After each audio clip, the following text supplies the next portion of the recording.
Former President Donald Trump and Vice President Kamala Harris are about even in two new polls of likely voters released Sunday, demonstrating how close the 2024 presidential race has become with fewer than 60 days left before November 5. Trump leads Harris 48 to 47%, within the margin of error, in the latest New York Times/Siena College poll of likely voters. The two were also in very tight races among likely voters in each of the battleground states of Pennsylvania, Michigan, and Wisconsin in a NICNEWS/UVOV poll.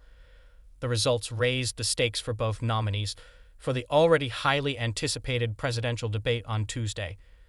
The Republican leadership of the House Foreign Affairs Committee on Sunday released a sprawling report on the U.S. exit from Afghanistan 3 years ago, blasting President Joe Biden and his administration as the callous and dogmatic orchestrator of a foreign policy failure so extreme that it ranked far worse than even America's catastrophic withdrawal from Vietnam in 1975. PITTSBURGA's Vice President Kamala Harris has a busy week of events on her calendar, including almost half a dozen appearances with President Joe Biden in between her campaign stops in North Carolina and Pennsylvania. Harris has been preparing for her face-off against Donald Trump with advisors in Pittsburgh before heading to Philadelphia, where the NYC-NEUS debate will take place at the National Constitution Center on Tuesday night. On Wednesday, Harris and Biden plan to attend a 9/11 commemoration ceremony at Ground Zero in New York. Later in the day, they will travel to the two other sites where the planes crashed after they were hijacked by terrorists on September 11, 2001.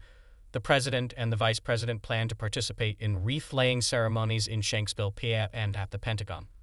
Harris is planning cold campaign events in North Carolina on Thursday and in Pennsylvania on Friday. She will first attend a brunch with Biden in Washington on Friday in celebration of Black excellence, where the president is scheduled to speak. The White House announced that Harris and Biden will deliver remarks at the Congressional Black Caucus Foundation's Phoenix Awards dinner in Washington on Saturday. Both spoke at the event last year, honoring the work of Black leaders and warning about the threats that they see to democracy in the 2024 elections. Harris, a CBC member when she served in Congress, warned in last year's address that there was a full-on attack on many of the hard-fought, hard-won freedoms that the CBC has achieved. With timing and facial expressions, Kamala Harris relayed the message at the core of her campaign for the U.S. Senate in 2016 that her opponent, Loretta Sanchez, was an unserious contender with a penchant for drama. While she was ready for the job, Harris won the election by a 23-point margin.